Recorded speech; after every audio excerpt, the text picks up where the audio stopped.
नमस्कार, तारांगण weekend show के दूसरे एपिसोड में आपका तहे दिल से स्वागत।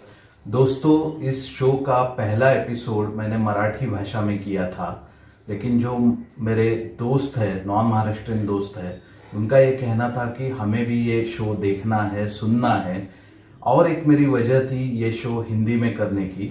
आप सभी जानते हैं मराठी फिल्में, मराठी नाटक बहुत रीच है, बहुत अच्छा कंटेंट यहाँ पे डेवलप होता है। तो मुझे लगा कि मराठी भाषा में जो अच्छा कंटेंट सादर हो रहा है वो जग भर के ऑडियंस तक पहुंचना चाहिए। इसलिए ये शो मैं हिंदी भाषा में कर रहा हूँ। और मैं आपको बताता हूँ, इस शो में हिंदी मराठी फिल्मों के बिजनेस के बारे में बात करूँगा, बॉलीवुड में जो भी नई डेवलपमेंट है उस पर मैं कमेंट करूँगा और कुछ अच्छी जानकारी मैं आपके पास लेके आऊँगा। तो चलो चलते हैं दूसरे एपिसोड में।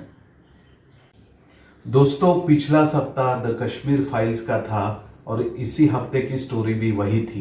पिछले हफ्ते में ये फिल्म में 100 करोड़ का लगभग बिजनेस किया था और दूसरे सप्ताह में इस फिल्म की स्क्रीन्स बढ़ी थी। 4000 स्क्रीन्स में ये फिल्म दिखाई जा रही थी। तो उसी वक्त पता चला था कि इसका बिजनेस सेकेंड वीक में बढ़ जाएगा और वैसा ही हुआ है। सेकेंड वीक में तकरीबन 110 करोड़ का बिजनेस किया है इस फिल्म में। तो 2 वीक में ये फिल्म ने 210 करोड़ की बिजनेस की है। और अगर हम वर्ल्ड बिजनेस की बात करें तो ये फिगर 240 तक जाती है। दोस्तों, मुझे एक चीज आपको बतानी है जो मुझे इंटरेस्टिंग लगी है। मार्च महीने में जो भी फिल्म रिलीज होती है उसका ये रिकॉर्ड है 200 करोड़ का।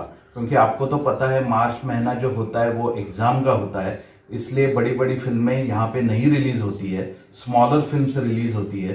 लेकिन द कश्मीर फाइल की बात ही अलग है, उसने मार्च महीने में भी सब रिकॉर्ड्स तोड़ दिए हैं।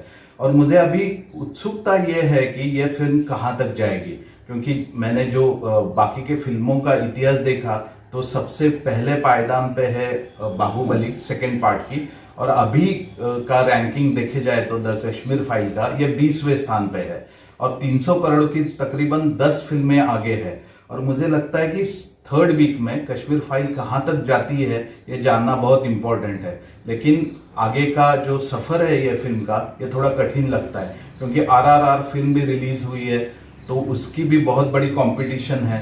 तो देखते हैं क्या होता है इस फिल्म में। और एक मुझे द कश्मीर फाइल का इंटरेस्टिंग बात लगी जो पहले वीक में भी हुई थी। पहले वीक में उसके सामने जो भी फिल्म आई वो धराशायी हो गई थी। और इसी हफ्ते की भी स्टोरी वही है। बच्चन पांडे जो अक्षय कुमार की बड़ी फिल्म थी वो रिलीज हुई थी, उसका ओपनिंग ठीक था, वीकेंड में तकरीबन 35-40 करोड़ तक इसने बिजनेस किया था।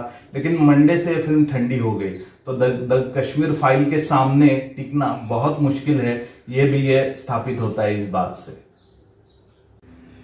दोस्तों, मुंबई के गिरगांव इलाके में ओपेरा हाउस नाम का एक बहुत अच्छा थिएटर है। उस थिएटर को मैंने पिछले हफ्ते विजिट किया। उसका एक रीजन था, चंद्रमुखी नाम की एक बड़ी मराठी फिल्म रिलीज हो रही है, उसके एक गाने का लॉन्च वहाँ पे हुआ। और वो वहाँ पे सब मराठी फिल्म इंडस्ट्री के बड़ी बड़ी हस्तियाँ आई थी। उसमें निर्देशक थे, एक्टर्स थे, एक्ट्रेसेस थे, काफ़ी अच्छा माहौल था। और मुझे आपको जानकारी देते हुए ये बहुत खुशी होती है, ये बहुत पुराना थिएटर है। 1909 में ये थिएटर बना था, 1911 में ये थिएटर की शुरुआत हुई थी। और उस वक्त ये थिएटर सिर्फ ड्रामा के लिए था। और जब बोलपट शुरू हुए अलम आरा से 1931 से, तब वहाँ पे यानी बड़ी बड़ी हिंदी फिल्में भी रिलीज होने लगी। लेकिन क्या हुआ, 60 साल तक ये सफर चलता रहा और जब वीडियो का आक्रमण हुआ तब से ये थिएटर चलता नहीं था, वो बंद हुआ था।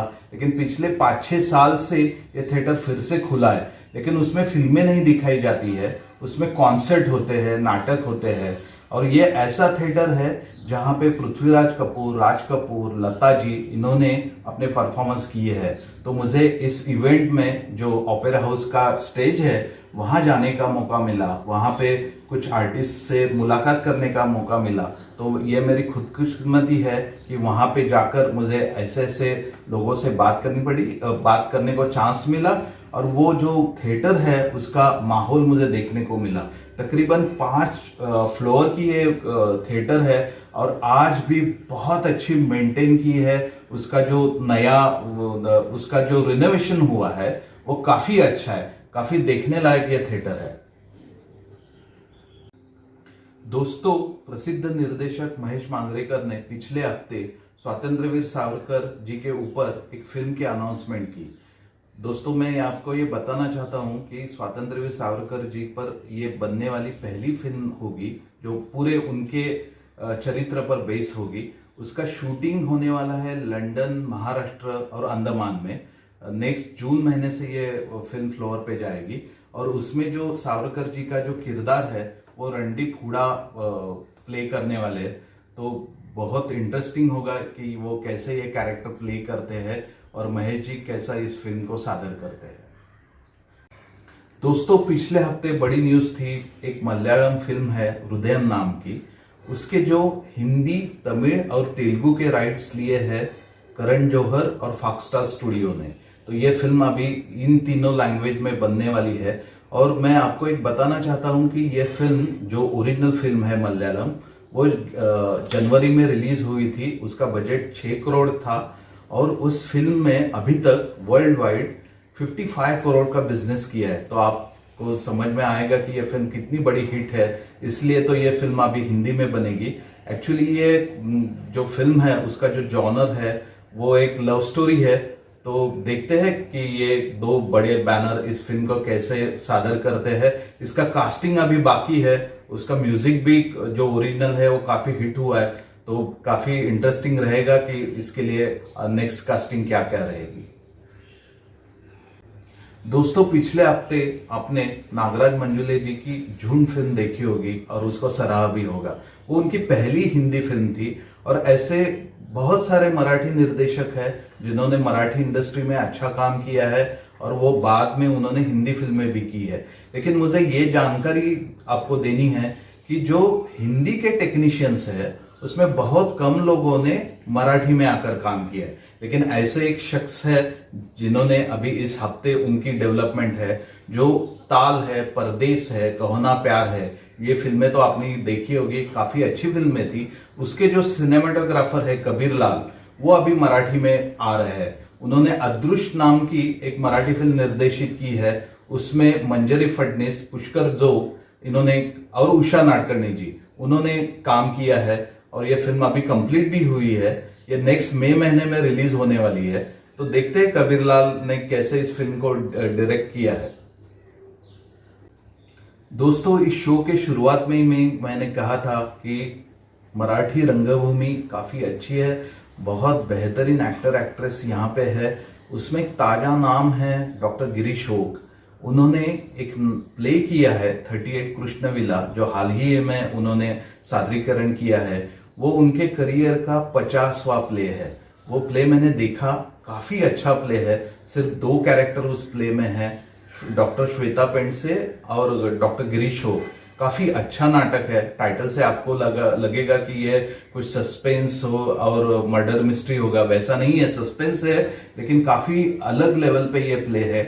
और जो मराठी रंगभूमि के बहुत अच्छे निर्देशक है विजय केंकरे, उन्होंने ये प्ले डायरेक्ट किया था। मुझे तो ये नाटक देखते वक्त काफी मजा आया था। और जो मैंने शुरुआत में ही कहा कि गिरीश ओक बहुत ही अच्छा काम उन्होंने इस प्ले में किया है।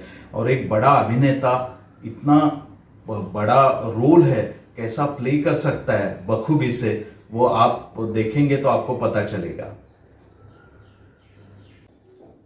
दोस्तों, इस हफ्ते की जो बड़ी बड़ी डेवलपमेंट थी वो मैंने आपके साथ शेयर की है। ये मेरा दूसरा एपिसोड आपको कैसे लगा वो मुझे अवश्य बताइए। आप कमेंट कीजिए, आपकी जो भी सूचना है वो भी आप बताइए। और जो तारांगण का फेसबुक पेज है, तारांगण यूट्यूब चैनल है, वो आप सब्सक्राइब कीजिए, लाईक कीजिए। धन्यवाद। धमाका मनोरंजनाचा आपल्या घरात तारांगण चॅनल लाईक करा, सबस्क्राईब करा आणि बेल आयकॉनवर क्लिक करा.